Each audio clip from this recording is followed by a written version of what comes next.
How about now? Check How it, about check it, now? check it. How about now?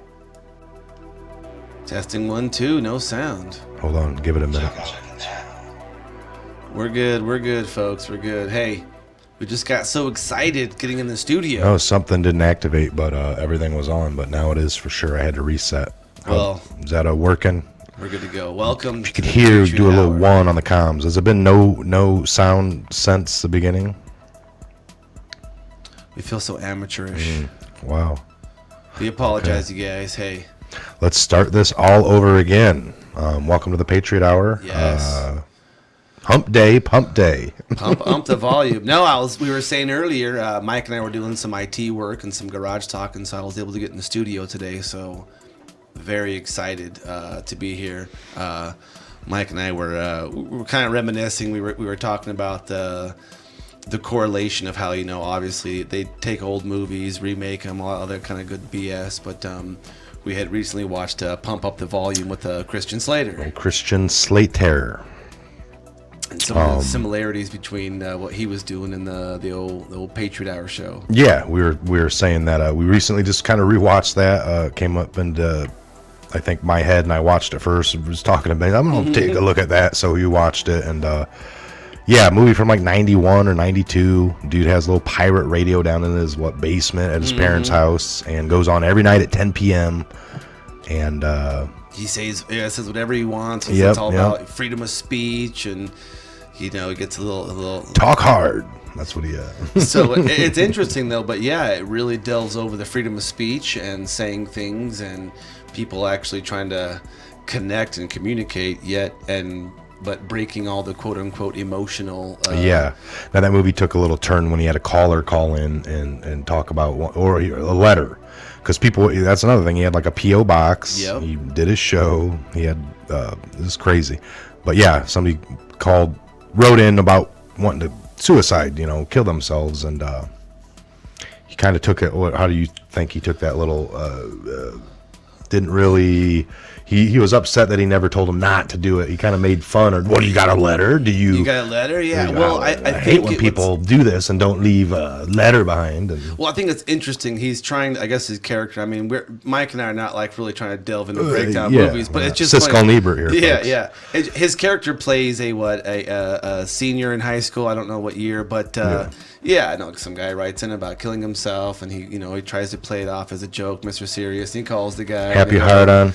Yeah, so it's like it's just interesting. It kind of shows the even back then, people calling in, people talking, wanting to share their what's going on and how they're trying to fight the system, or talking back, and them not liking their teachers and their counselors at the school, and it was a way for the kids. And there's all kinds of good stuff in there. But the idea that this guy was able to take a little bit of shortwave radio technology and be able to communicate to those around him, because he couldn't really communicate on a normal social basis. But the idea though was just communication and free speech. Yes. And how just because your speech offends one person, and you hear what he's saying, I'm offended. Doesn't we need to call the cops. Yes. The cops like, well, I don't know what laws are being broken. Well, he's saying things we don't like, and he's instigating, he's creating.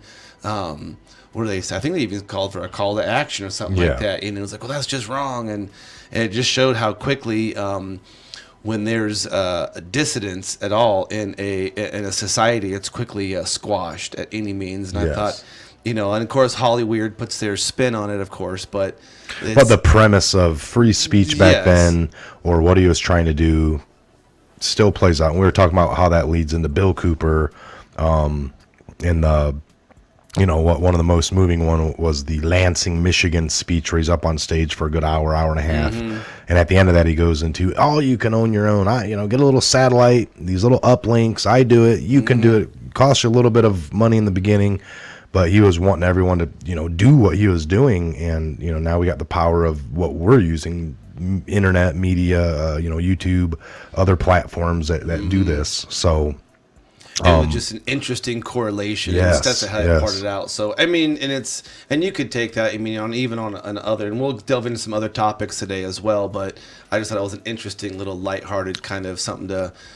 But that's true. The whole freedom of speech, folks. We don't want to go down these. How do you combat a false narrative or a good lie is just with some truth. And we want to be able to always have that debate. You don't want to go down these roads of where people are like, I'm offended, so we need to, it's kind of like these laws or things that are set up out there now. Certain people have beliefs.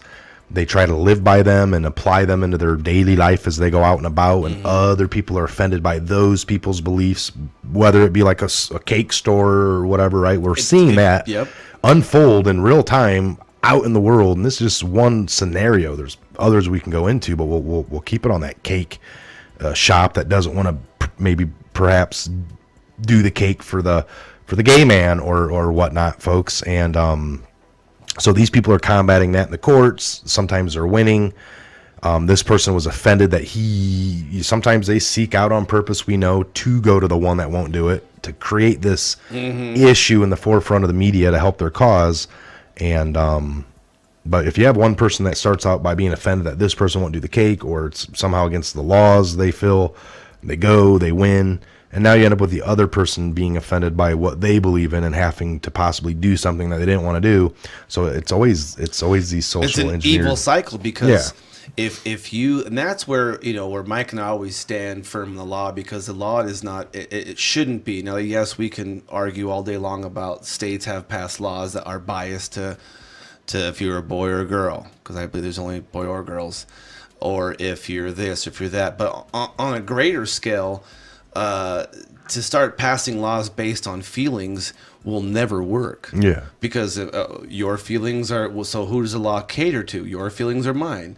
Your religion are mine.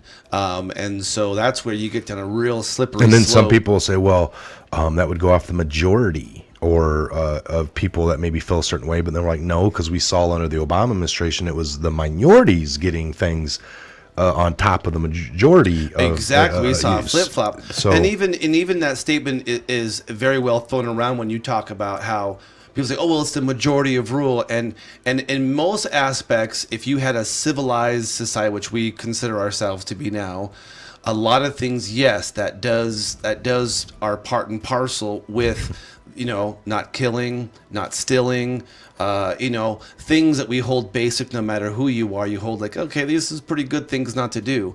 But when you start twisting that to where it's like you base laws off emotion, you just start getting to where there was used to something called mob rule. Yes. And we know very well that individuals in any type of situation are, for the most part, fairly intelligent.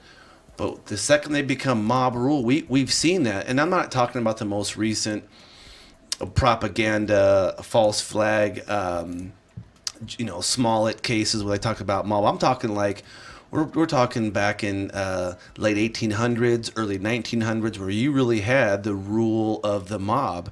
And that wasn't too civilized.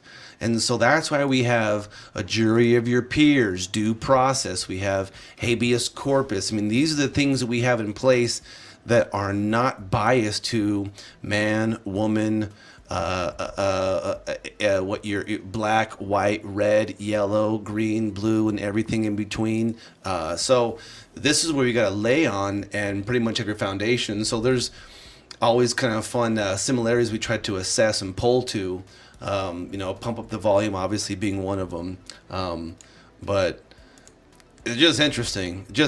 And like Mike and I, we're always acutely aware of this kind of stuff, even when we try to turn our brains off to just to watch a movie that we know has, Whoops.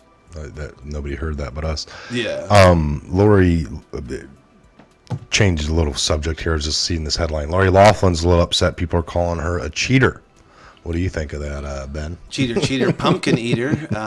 Well, what happens? There was no cuts, no butts, no coconuts, and so a cheater's a cheater. Dirty skeeter. So her and her husband idiotically turned down a plea bargain, right? Idiotically turned down a plea bargain because they thought that the district attorney was bluffing. Dumbest move ever. Oh, and now her daughter is under criminal investigation, or both of the daughters. So that's interesting. I'm glad. Actually, this is the article I'm reading here, folks. In the very least, their daughters were complicit. Let's be real here. These are 18, 19-year-old young adults, right? So, however, we need to stop talking so bad about her family's actions. She's outraged that society is calling them out for being dirty, rotten cheaters. Outraged, I say. You dirty.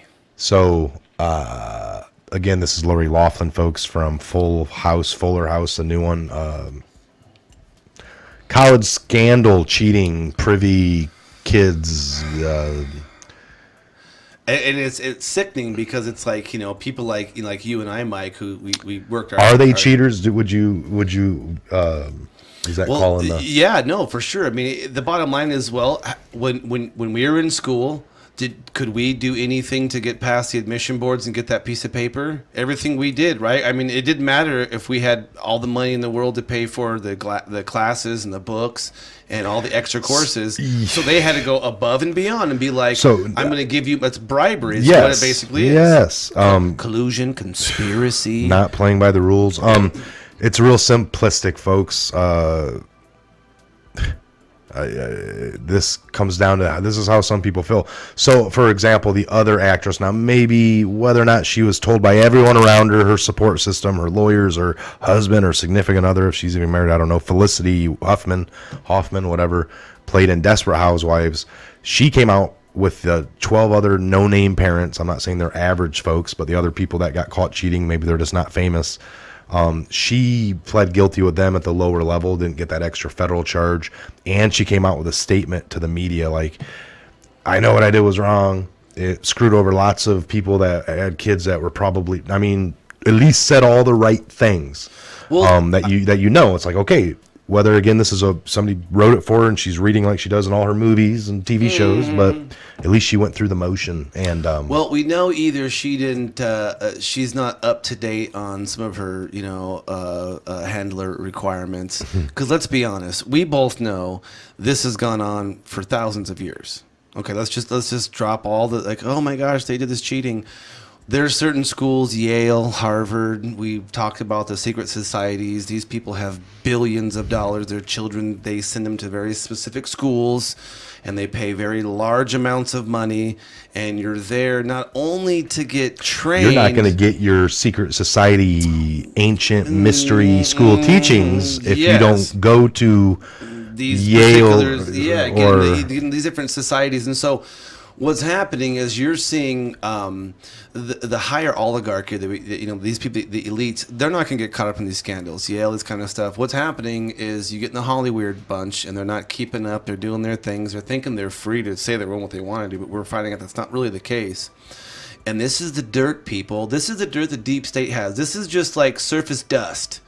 Really, what we're talking about was paying for college, low-level colleges. Some of these colleges, I mean, are we talking about Ivy League elite schools where it's almost 7 to 8 figures just for the tuition for a normal person? Not talking the super elite to be paying off these people and having dirt and this and that. I mean, it's like, how deep does this go? And it's like, well, this happens for a long, long time, and you'll see what's coming out. Either they're slipping up or trained for what? Compromise.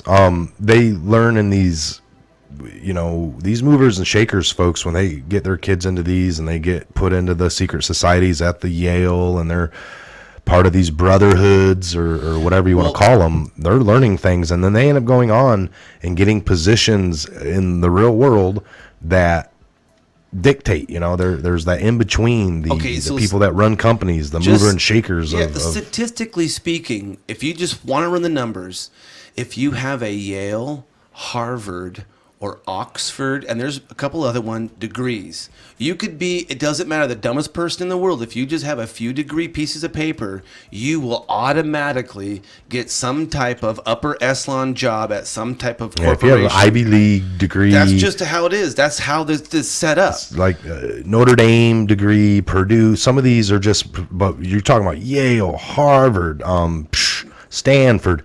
You're gonna just automatically, doors are gonna be opened for you. All right, that's how it's set up exactly. So there's why there's certain tuitions and why there's these private universities and schools. Now they talk about what training. Well, Mike and I have always we're self-taught and all this kind of stuff, which is the best way to be because that's when you can see both sides, 3 sides, all the sides. But like the Federal Reserve, just for an example, we both know it's fiat currency, it's based on debt.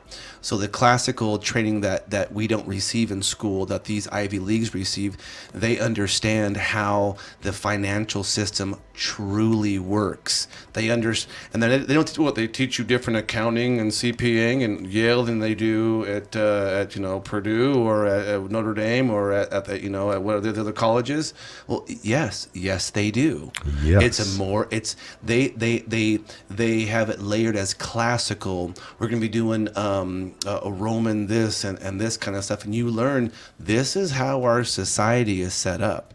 And so above and beyond just getting your basic, let's just say Yale or these Ivy League educations, there are also secret societies that we're all much so aware of. What we call them fraternities, these kind of things, however we want to label them.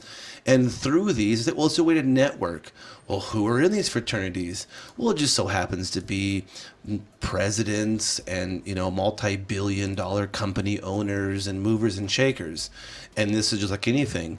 If you go to your local golf course and you become of that golf club and you're there and all the times, well, it tends to be the people who are in that club.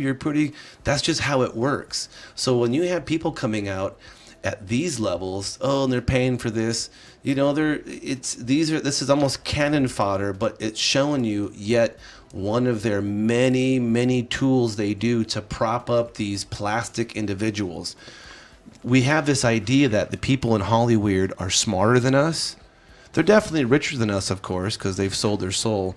We have this idea that we've placed them on like a godhood.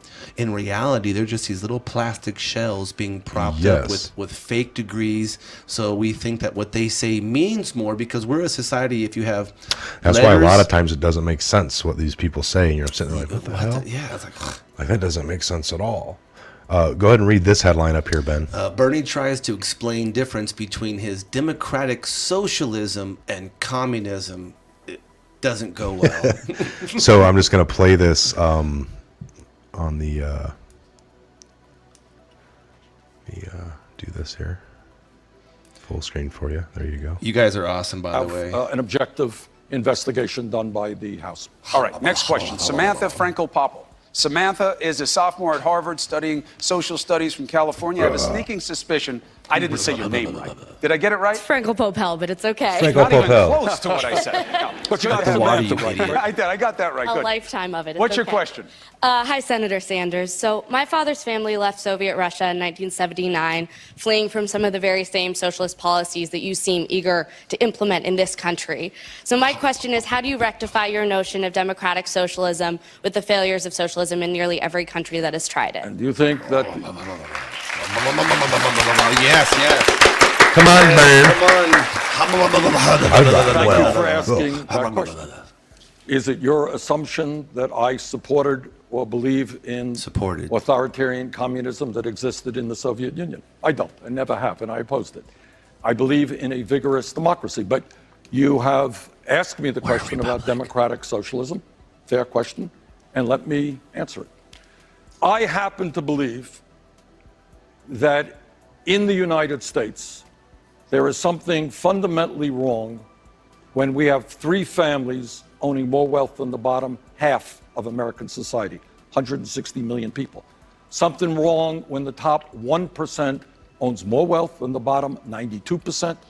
Something very wrong when 49% of all new income today is going to the top 1%. Those numbers and something fluctuate, is equally wrong when we have a corrupt political system made even worse by this disastrous Citizens United Supreme Court decision, which allows billionaires to spend unlimited sums of money to elect candidates who represent the wealthy and the powerful. So answer number one for your question. This is a radical idea. Maybe not everybody agrees, but I happen to believe we should have a government that represents working families and not just the 1% and powerful corporations. How about all the people? That's point number one. Well, I don't like what you say. That's a bad point. It's we the people, not just some people. Point number two. What do I mean when I talk about democratic socialism? It certainly is not the authoritarian communism that existed in the Not Soviet that Union. version. Not that and in other version. countries. Our This is panel what won't it do means. that, we promise. It means that we cherish, among other things, our Bill of Rights. And Franklin Delano Roosevelt made this point. Chris, I don't know if you remember, it about read the about it in Constitution? 1944 in a State of the Union address that never got a whole lot of attention. This is what he said, basically. It was a very profound speech toward the end of World War II. He said, you know, we got a great Constitution. Bill of Rights protects your freedom of religion, freedom of assembly, freedom of speech, and all that stuff. Don't you say great. but. But you know what it doesn't protect? It doesn't protect and guarantee you economic rights. That's right, it doesn't. So Samantha, let me be very honest with you. I believe that in a democratic, civilized society, health care is a human right. Government should make that happen. No. I can't look at his jowls. Look at that. I believe that every young person in this country, regardless of his or her income, has the right to get all of the education They love it 'cause they need. don't know about That's it. why I have fought hard with some success. Fought hard. Do you see to how move toward every making education they public need? colleges and Who deems how universities much they need? tuition free and very substantially reduce student debt. That's you know what? Now with K through, He's And I having a hard believe time that explaining there is this. something wrong He is. in America Look at him. today when you got millions of families paying 40, 50, 60% of their limited incomes that's to not put true. a roof over their heads. And that millions He's of a working millionaire. class families, young parents, cannot find quality and affordable childcare. So I happen to believe that we have to What? address Quality and the whose issue standards? of grotesque levels of income and wealth inequality. Very, very rich getting much richer, middle class struggling, We're all 40 getting million much people richer. living in poverty. He's not And looking what at the democratic GDP socialism numbers. means to me is we expand Medicare, we provide educational opportunity to all Americans, we rebuild our crumbling infrastructure. In other words, government serves the needs of all people rather than just wealthy see how he campaign switched it there from the contributors. beginning? That's what that means to me. You were asked see, earlier on, Woo! as a quick follow on this. What do Long-winded you feel differently about now? statement there. Long-winded. Blah, blah, blah, blah, blah, blah, blah. Let me tell you something. It's funny, people. The bottom line is this: when he talks about all of these things, who dictates what these things and who gets these programs? Is it what people, the 1%? Well, the 1% fluctuates literally on a monthly and quarterly basis. People fall in and out of that monthly basis. And not only that, let's just be honest now. I believe the last 3 years economically, we have grown historical leaps and bounds. Yeah, look at this one of Sanders. That guy just can't get it. And that's the whole thing in Russia and all this kind of Stalin, all these things. That was the whole pitch. Universal this, universal that. He's talking about universal college for everybody. You know what he's really telling you? You're now going to have a PhD or a doctorate just to get what you used to be able to get with an associate's degree. Think about that. Because everybody's going to have a bachelor's. Everybody's going to have a master's. Oh, you want to go to grad school and really get on there and get your, possibly master's and maybe look at your PhD, doctorate, depending which way you're going to go. I mean, who knows? So you have to become a doctor or PhD holding dissertation with way clout invested before you could even get the flipping a burger. Think about it, because everybody's going to have one. Dang, look at this. We'll be careful here on this one. But this Sandy Hook on DC Dirty Laundry. The curious case of the Danbury Hospital's premature Facebook message 48 minutes before police received the 911 call. Oh, is this just more evidence that it's falling apart? They couldn't. This was one proper executed mission of a black false flag. Let me see here. So the Facebook message, 48 minutes before police received the 911, not like 10 minutes, not 8 minutes. I could safely say closer to almost an hour. And we're all about timestamps around here. We understand what posts come and who's posting what at what time. That's a no-brainer. So let me, we'll see it. We'll read a bit of this. The post was first published more than a year ago, but it warrants a republishing because the San Francisco-based archive.org refuses to archive the post.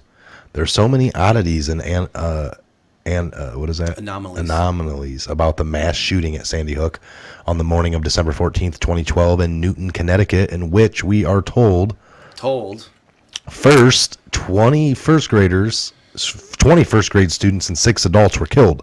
The authorities have not made even the slightest effort to address those anomalies, nor the corporate media shown even the slightest curiosity in investigating these oddities.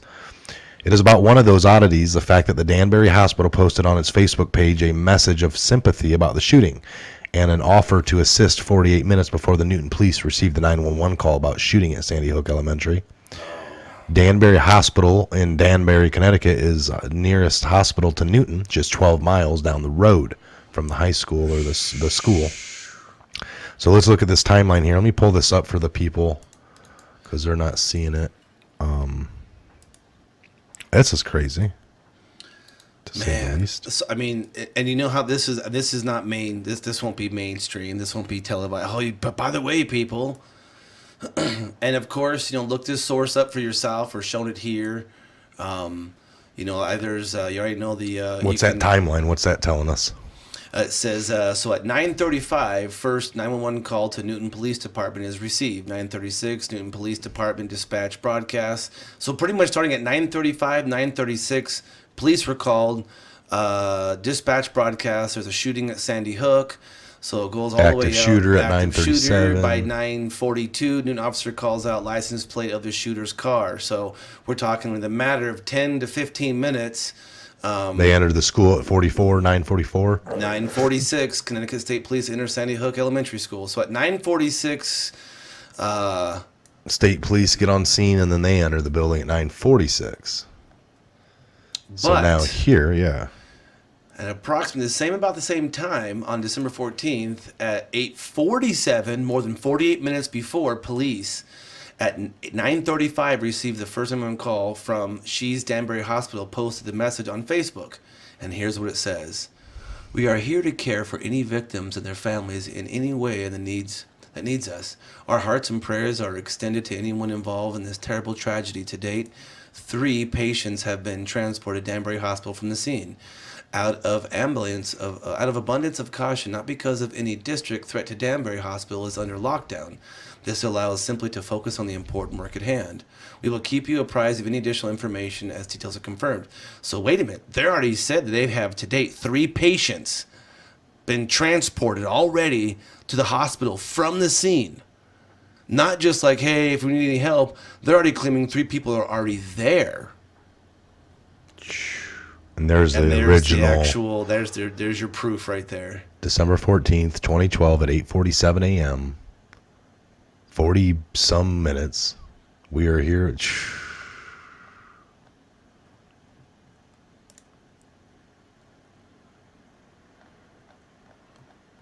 Wow.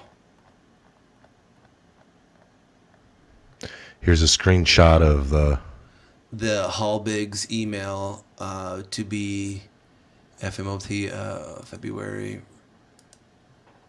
Man, that's crazy. So on just that premise, you have to ask the question, or you ask yourself the question, obviously, did somebody already know about the particular situation that was going to happen or unfold? And the answer would obviously be emphatically yes. Well, it's just like the 9/11 when Condoleezza Rice, so that she had made a phone call the day before telling somebody like to not get on planes.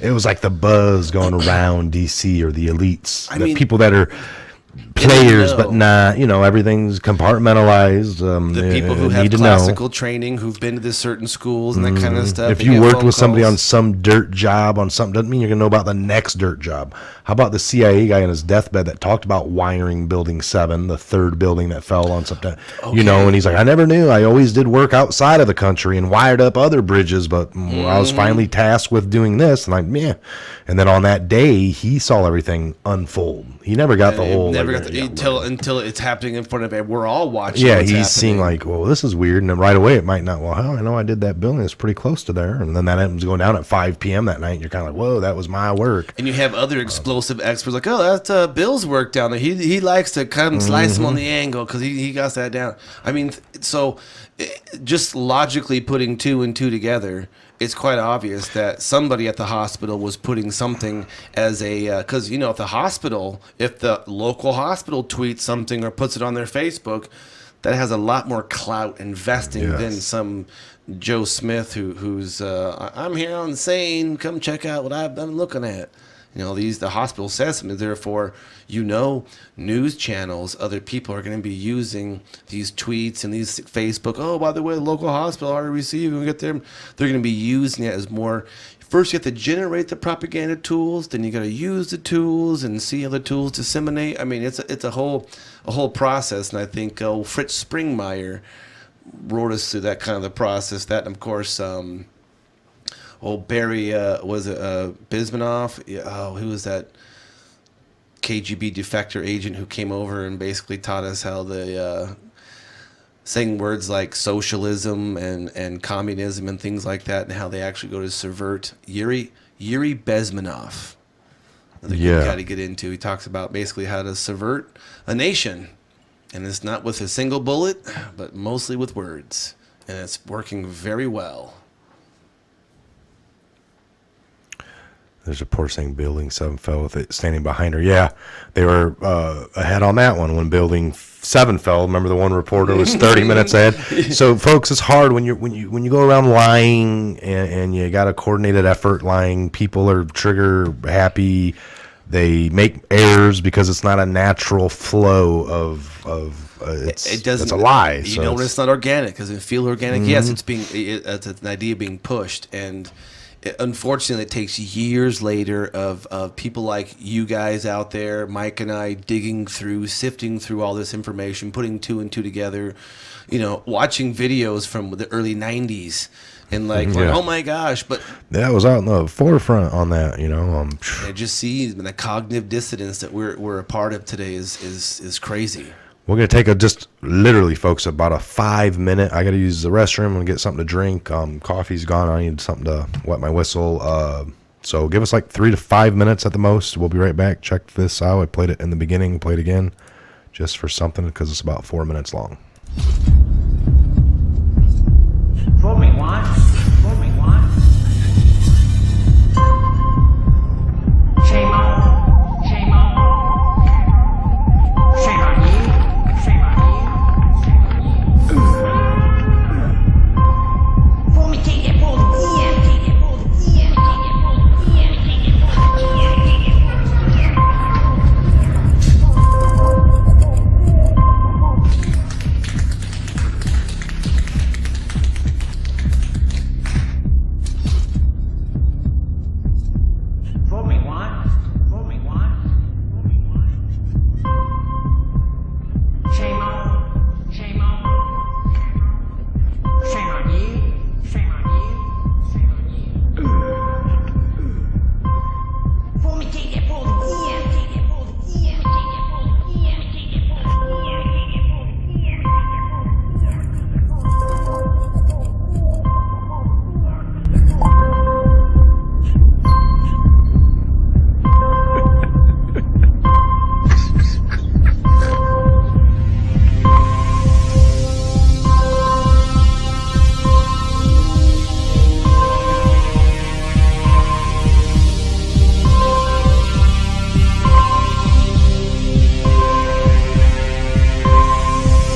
All right, we're back. Oh my gosh, we're trying to do the run. We're running Up here. Oh, it's for the people. It's for you guys. Woo. What am I hearing here? What am I not hearing here? Let me put this down here. Nice. No, I agree, Amy. The people are being so dumbed down they don't even know what gender are anymore. I agree. Yes. There's science behind this, folks. There really is. The left likes to use science a lot until it defeats their propaganda. Now, I like science with a little s, not the science with the big God S, like it's God science, like that is God. Yeah, no, it's the dumbing down of our society has been happening for a long time, and it's been planned. It's been planned well. So he's like, wow, you really did have to pee. Folks, I had to use the restroom, get a drink. I mean, let the dog out. This is live, baby, live. Yes, do a little perimeter check. There's things that have to happen. You know what I'm talking about. All right. But no, by the way, you guys, we're gonna go another 10 minutes here real quick, by the way, and then shut it down, and we're gonna come back at about noon or so, just roughly take about a 30-minute. I got somebody stopping by. Oh my gosh, all kinds of stuff. Got stuff going on, and then we're gonna have Woodman maybe joining in, so we'll have Woodman on the panel, and maybe, just maybe, we'll, if we can pull it off, have a beam in, call in. I know it doesn't work out real well. Somebody that's got a really good connection. We'll see if Woodman is up and Woodman. going. He's moving and grooving. A little wood grain. So, and of course, you know, lots of love to you guys, man. It's a lot of fun on this Wednesday. We're able to get in the studio, even though we got a lot of stuff happening here.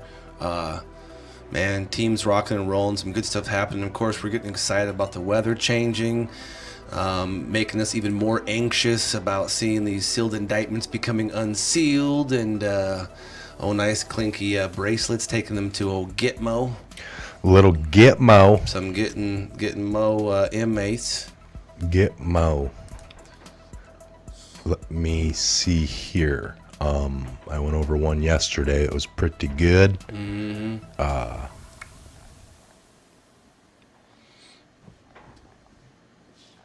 Little restored pub. Yeah, it's hilarious to try to listen to these people try to promote socialism, because the second you start hearing any of these words, it describes one outcome, and that and it's so hilarious that young lady whose parents migrated from Russia literally destroyed his whole his whole platform in just a simple question, because you can only answer it one way logically. You see the kind of word kung fu porn he was trying to use. Oh yeah, we need health care for all. And we need education for all. Yes, education. You know, he's straining to see what his handlers have told him to say, because it's like the socialism means, remember, we're all kings and queens. That's right. And you take that away, and you ain't nothing but a slave. I'm going to read a little bit of this. Tell me what you guys think. I did a video on it yesterday. But the United States is witnessing history as a corrupt network of deep state career officials have been actively working against President Donald Trump and the interest of all of the American people. During the 2016 elections, this network of people, alongside politicians, Hillary Clinton's campaign, and foreign government officials, helped create the false narrative that Trump colluded with Russia. The goal was to first prevent him from becoming president, and then after that failed, to just undermine it as much as possible. These people have been the source of the creation of the fake Russia collusion narrative, unauthorized leaks, and calls for impeachment, as sowed chaos, turned Americans against one another, and rallied a base of public support through disinformation and emotional agitation.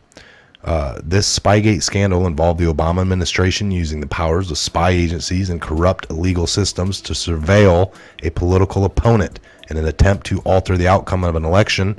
The spying on the Trump campaign involved some of Obama's top officials, such as National Security Advisor Susan Rice and CIA Director John Brennan. What do we think about this? I mean, meanwhile, key players in the Clinton team and the Democratic National Committee, the DNC, were involved in creating the disinformation and spreading this throughout a network in the U.S. government and in legacy news outlets. Yet the attempts have so far failed. Instead, they have gathered together all the corrupt elements in the U.S. intelligence agencies, the Justice Department, the State Department, city governments, and Senate, Congress, judiciary, nonprofits, legacy news outlets, and private companies. Spygate and the Trump-Russia conspiracy helped create, expose this full corrupt network, and each person involved has gathered together in one place the major figures of corruption in the U.S. government. And the number of officials involved is not small. While key officials in the Obama administration played crucial roles in instigating and executing the investigations into the Trump campaign, officials across the government appear to have been involved. So, I mean, you just stop and think about that very same thing. Just saying that, right? Just that small little statement is so powerful for the fact that means that you took somebody who took away America's ability to have a fair, non-biased rule of law and used basically our federal government and the powers that be through whatever coercion because of your position as a president. Organized mafia levels at the highest levels. And we've even talked about that a couple of days ago in Garage Talk when the very onset of this whole crazy Q movement, but pretty much after a few months after Trump got into office, we started seeing a swath, dare I say, of CEOs, politicians, senators, governors, people in the CIA. Those really smart guys actually that kind of knew what they were doing, but they would all relied on, well, we have like the patsies. It's kind of like you have this president that's president now, and we'll just say it, Obama at the time, and a directive came down to some of these players, and they kind of like, man, this is real. We better hope to gosh we win, and they were doing it, and then when they lost, that just made them, and people are like, oh, they're gonna spin this, and we're gonna kind of create this. You guys do whatever. I'm out of here. You don't even understand. This is, if I don't leave now, I could be. That's why some of these key intelligence officials that were doing things left, folks. You can see it, and then after that, like you said, it trickled down to these heads of places that. And the people who stayed were either too dumb to get out while they could, or they were too deep in it because of threats and the dirt and this and that, and so. I've had conversations with people and they're asking like, well, it is quite interesting. People are lots of, there's something's happening in Washington and people are quitting. And I'm like, yeah, I mean, your whole life you're a senator or, you're a congressman and you just give up your pension, everything just quietly go away. It's like, wait a minute, that's the exact opposite of what everybody does when they get there. These people do not leave. They fight to stay. They cut deals to stay. They screw over their own state to stay. They don't just, I'm going to go, do this. So, yeah, there's definitely... So this little article brought that to my attention of like, yes, you have all these people now in kind of one little facet. You're going to be able to take them down all over this. Even though they've done all these other things, you're going to be able to tie them in on this, which will lead possibly, if they're able to comb through Trump's life and then people are calling to go back to his 1978 taxes and they want to... So, fine. It's all going to come out for him, but then it's going to be the same on everyone else that, once that intelligence got turned on you for the things that you did here, we're going to be able to go backwards. And now it's got to be equality if this is how it's going to be. And then that's a problem because it's like... It's a funny thing. It's just like we know everything's computerized, and it's like with these people when they come knocking on your door like, where were you last Tuesday? Most of the time, if you've seen enough shows and movies and CSIs, and they already know that information, but for some reason they like to come to you and that's just icing on the cake to get you to lie. It's like, you already know. Is he gonna admit it? So we get him to admit it, because once he says I'll admit it, I'm gonna get a tape recorder. All right, say it into the tape recorder. Well, we got a testimony. Now it's rock solid. Sign this, say it in here. But it's hilarious because they still leave it. It's just like taxes, everything, they know what you make, paperwork's filed, you get a copy of your W-2, then the one goes off to them, but they leave it up to you and to file, and then, oh, you didn't pay enough. And it's like, well, how much do I owe? Well, you need to figure that out. Yeah.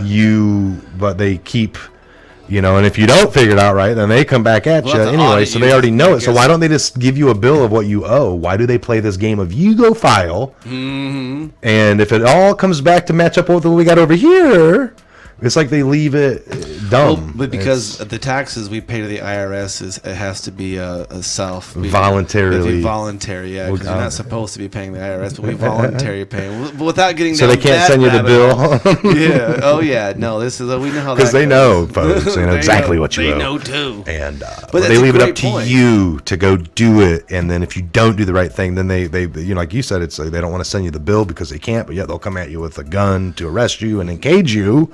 If you don't do that, off their acts and policies and rules. But no, so even with that fundamental idea that yes, why are they doing this dog and pony show? They have the technology. Literally, I mean, they can get with a couple of access codes from a certain IP addresses. I can get anything you need on this device. So you don't think that the CIA or the government, or how about the Department of Justice or the DOD, they can get stuff on you real quick. Yeah. Why? Well, because I can guarantee most, if not all, I would say most of the people who are either watching this or have watched, or have been a part of the Patreon, your subscribers, were all law-abiding, tax-paying, supporting our country. We're all law-abiding people. And so that's not the people we're describing or talking about. Unfortunately, it is the masses like you and I who get dumped on with the propaganda like nobody's business. And it's crazy. And this isn't the first time. It's just getting worse and worse and worse. And you guys know it. You've been out here. You've seen what's happening. So it is funny in some aspects because it's so in your face. It's not so subversive anymore. Yeah, it's really so out there. Covert. It's overt. Yeah, and, I mean it's there, folks. We're gonna keep this in mind. We might elaborate on it a little more in the next. We're gonna go ahead and shut this down. We're a couple minutes away from scheduling issues. Yep. So give us about it's 11:30. We'll be back about 12, probably about 12:15. For those of you who can join back in, we had a great crowd. We appreciate it. This was recorded. This will probably most likely go out later tonight on the Patriot Hour in the premiere. Maybe I haven't done a premiere over there in a while. But other than that, we'll be back. Probably have Woodman. I just was communicating with him. It looks like he'll be ready by then. So dependent on him, shortly after 12, maybe a quarter after.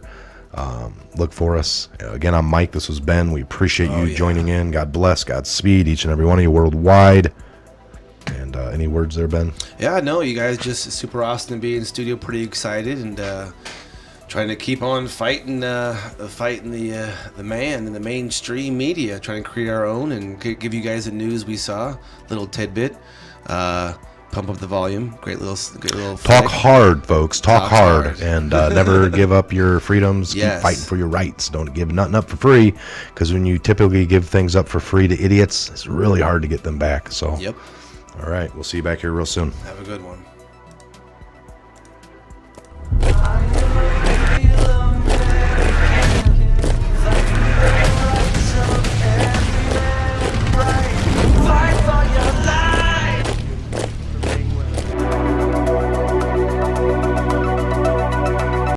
Even the collusion thing, that's all based on the Clinton Foundation. And then, of course, you got Obama coming up there, and he's getting involved, and he had the power to get all this spy work done, and by doing it that direction, I'm sure that the spy work that they did do was going to be all on one side.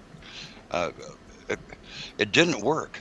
Even that insurance policy they were talking about, that in case he wins, the presidency, we have that was the dossier. That was their. I think that was their. I think to bring that in, that was their insurance to keep this narrative. So they were really worried about Russia-Trump collusion, Russia interference, or basically you use the term foreign government interference into an election. So if that was all fake, the dossier and the narrative was fake, and it was pitched on purpose to create and fabricate, we know there was election rigging or influenced election, because just by it being fake and by them talking about it a lot, it helped in the 2018, not so much the 2016, but probably more the 2018 midterm election. And people voted left and for Democrats all around the country, which matter. That's more down to local stuff. That helped them. And then at the end of that, and after voting happens, to come out and say, oh, it's all fake. Okay, well, let's move on. And you're like, whoa, you guys caused quite a bit of damage there to the infrastructure of our government. Well, it's amazing thing is had Trump actually won. That blew their whole plan, and they scrambled to go to Plan B, C, D. I mean, Woodman, you would probably agree. I would say it's gotten to a point, and I'm not there, I'm not in D.C., but me and Ben have talked about it. Like, if you go on the record, I think Bill Clinton, this just gives you the era. Bill Clinton was 92 to 2000 or whatever. He only sent 2 or 3 official emails from a computer within the White House outward. Whereas after him, Bush, it was like 98% of all his work was done on a computer. Then you get to Obama's like 100%, and all the people in the administrations like Hillary. So I'd imagine when Hillary was running for Secretary of State and got it in 2010 to be part of Obama's administration, or did it from 08 to 2012, these first 4 years she was there. Bill was just riping his head like, you guys doing all this communication, like it was bad to do, but that's why they came up with, let's get this server, then we control what's really happening. There's no real paper trail if we have the paper. Because you can't act dumb like she does. Like, did you guys wipe the server? What do you mean? Like with a little rag I came up to? Acting really dumb to portray that she doesn't know what having a server at home means. Well, by gosh, I mean, nobody has servers at home unless you know what you're doing. And, whether she was advised or not, I'm sure they were. But Bill only sent 1 or 2 emails in this whole time is for electronic capturing. They just weren't big. They weren't in. Well, plus the Electronic Communications Act is still in place, and that hasn't really come up either. So that's a whole other. They knew that when you communicate through a phone and email, that's on the record. Like I would say, don't put it on the internet, because once it's on the internet, it can never be erased. And that was kind of how they did. Now they had the technology back then to do massive. Digital communications. There was a reason why they were curtailing that and curbing that. And even when President Trump came out on the Twitter, and because technically every time he makes a statement, that goes Library of Congress. That's a statement made from the president to the general public in whatever forum. We're just so used to it being the mainstream media and so curtailed and being polished in this nature. And he's reading some other. Someone else's words, pretty much. Yeah. So their biggest mistake was that they lost, because huge. I just think they ran such a muck in that messing around. Like, there was no covering it, like past presidents or past administrations. They left such a big nasty paper trail of what they were doing, but their only option was to win. And if you win, then you can kind of keep that buried and covered and sealed. Shut down investigations that were started because you won. But once they lost control of the access to a lot of these. Now, if you remember, the very last day, Obama opened up something to where how the information was shared amongst all different intelligence communities, different, the 17 different sectors. It was on the last day, and you think, wow, if that was something he was really concerned about, why didn't he do it in his 8 years of while he was there? Nope, I'm going to wait till the last day, because we need this full access shared, because he had certain people that were leftovers from him or with his minds, his follower, his minion, somebody that was going to get him the information possibly needed. Because ex-presidents have the access, but then every time he logs in, he's being looked at, he's logged. You go overseas, you can evade that. You have people that are in there for you, they can dish it out. And then the leaks. So we had a leak every day of Trump's first year. There was a leak a day coming out of... and you could think like, wow, and now it's harder to track who is doing it. dark IP because addresses. They're going here and there. And they floodgated it. Obama on his last day and signed something that said, we're going to change how, this one has access to this information, is compartmentalization. Which means you have to change every SOP in every type of IT department through the whole entire land, which takes time. Yeah. And they knew that, and that's why you can say it was a very strategic. Yes, it was a very strategic technological move to be made, knowing they had a window of time of, well, how they. It's like, wow, Obama, that's a great thing. Why don't you do this any time that you were in for the last 8 years? Why on the last day? Are you crazy? I don't want to get all them mingling while I was in. That would be stupid. Oh, you're doing it now, though.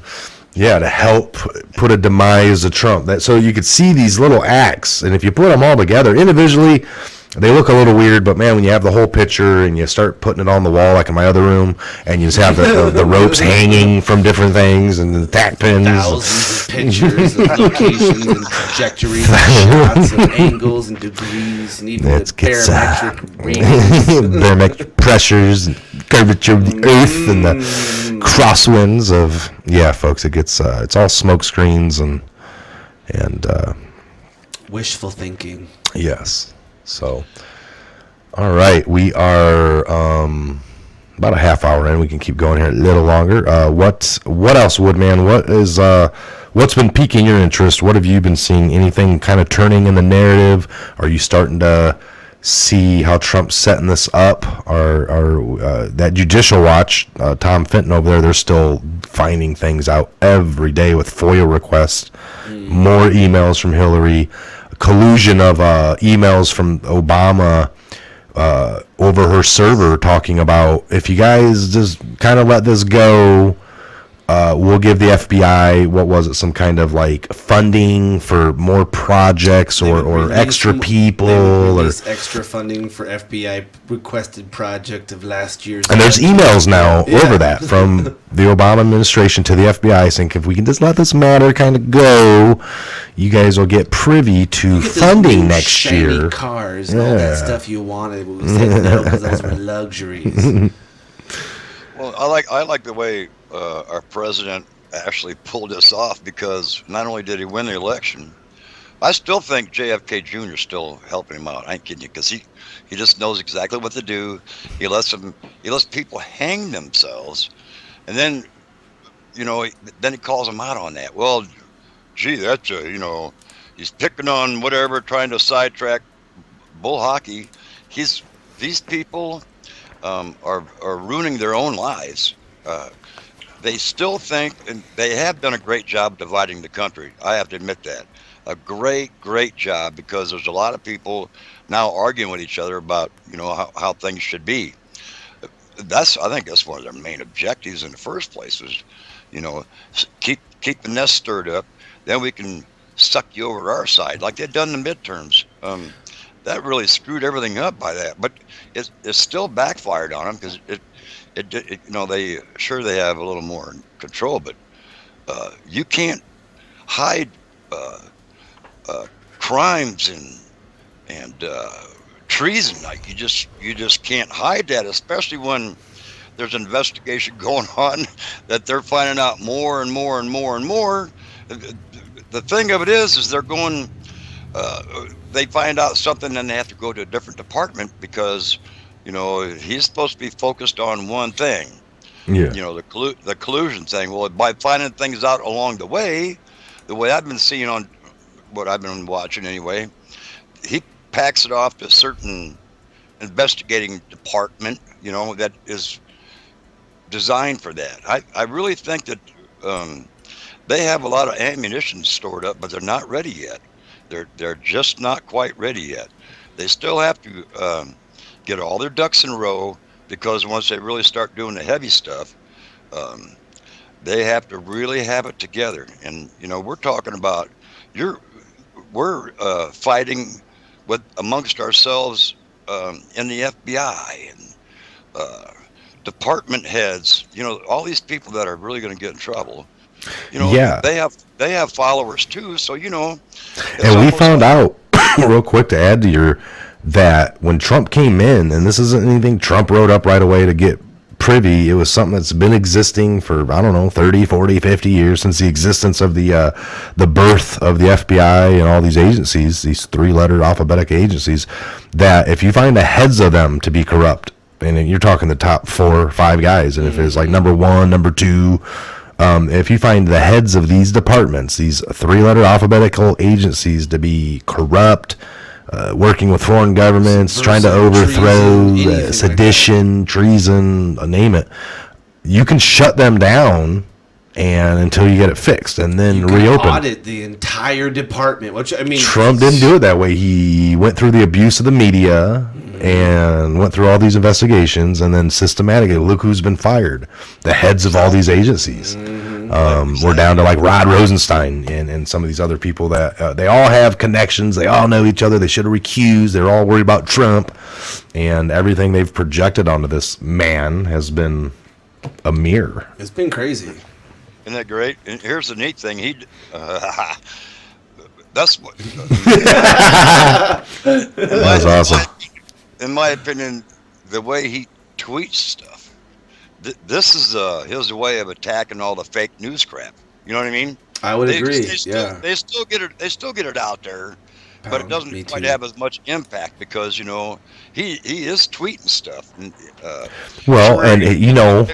all of that just got turned into the record of Congress, Woodman, to be for archiving and for the history books.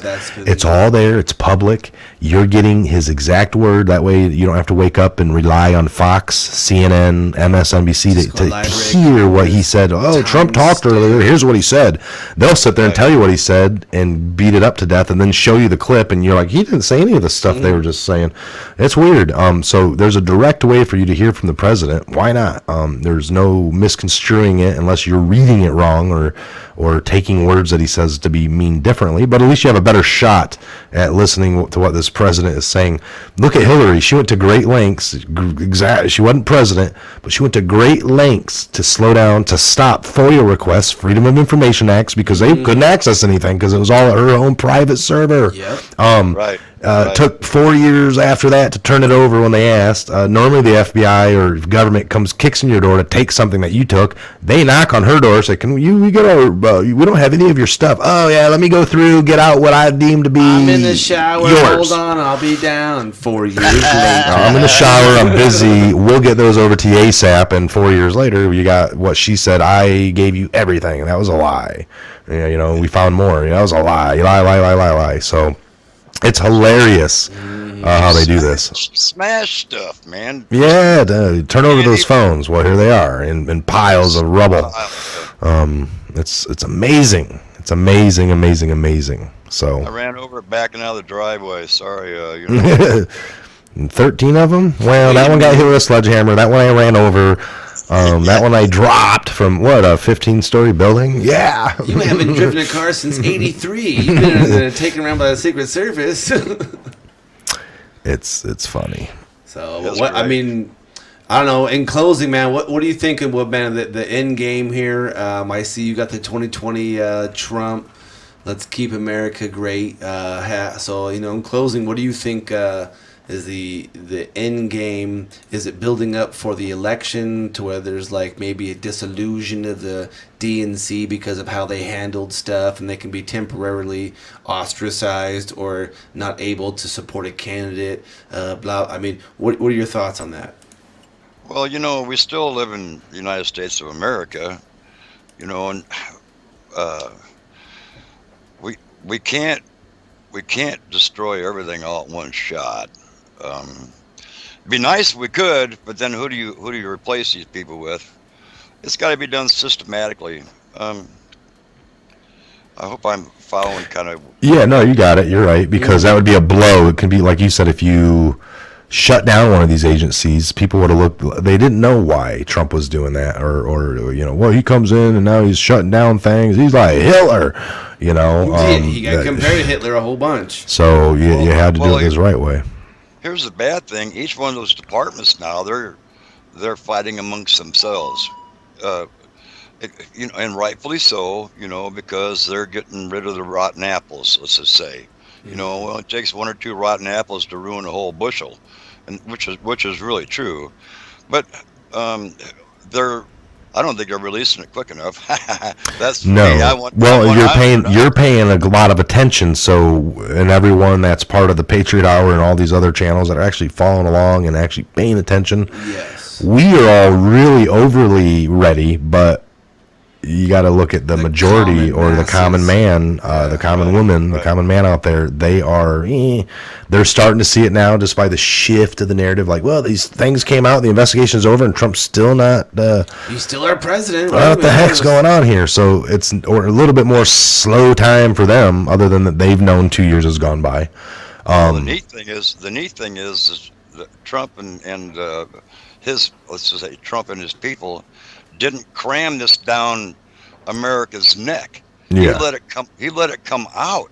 It's not like he was, it's not his vendetta, whatever. He's I'm going to do this. No, they done it to themselves. And I think he's really to be commended for the way he's letting this all come out. But like I say again, too, for all of us, we want more. But, we do live in the United States of America, and we all have different opinions. We have to respect that too. So, even though our countries, they try to split it, we're getting more people back on the correct side only because of honesty, honesty and patriotism, because that's what it's all about. And people they're waking up, and I can't wait till we get some more. I got more popcorn, by the way. I got the movie butter this time. So. Nice. He's upscaling. Stepping up. Oh yeah. A little butter there. Oh yeah. There it is, little Redenbacher. Heck yeah. Mm-hmm. They are not a paid advertisement, by the way, folks. We don't actually condone them at all. We don't condone those who have butter or high cholesterol. Please check the serving size on that. Sure. I just can't wait, man. I mean, really, this is no kidding. Our country needs to have this happen. This by us achieving this goal, we've shown the whole world that they don't have to buckle. You know what I mean? Yeah. Yeah. No, that's a. They don't have to join on their rotten team, even though it does look good in the beginning. It does. If it was pulled off right, it would work. That's why I say I can't wait for the real one to come down, Jesus Christ, and actually set this up. You know what I mean? Amen. There you go. Amen, brother. Well, I'll tell you what. This has been the whole narrative the whole time, that there's bad people doing bad things. The extent of each person's involvement and other deeper evil things, everything's orchestrated, wars, kids missing, the numbers of kids out of each country, the trafficking, the drug flow, the hoods destroyed by drugs, destroyed by kidnapped, trafficked kids and adults, all of it. All right, the immigration flow, because also embedded into that is the trafficking. That's the main vehicle. So all this is coming to light. It's looking like it's kind of come down. Our computer's starting to glitch up pretty bad, so we will shut this down. It's been about a 40-minute run, so we appreciate it. Hey, by the way, have you guys heard the breaking news from CNN? CNN reports Donald Trump is to donate stool samples to the FBI because they can't find shit on him. Nice. Nice little closer. Nice. Well, it's awesome to have you in. Good. I'm definitely pleased to be in the studio today. And then we got Woodman coming in the second session. Lots of love, man. We'll have to hook up here soon. I know the 4th of July is coming up. I'm hoping that's going to be some type of crescendo of some good happenings for us as America, remembering our independence and freedom and celebrating our sovereignty.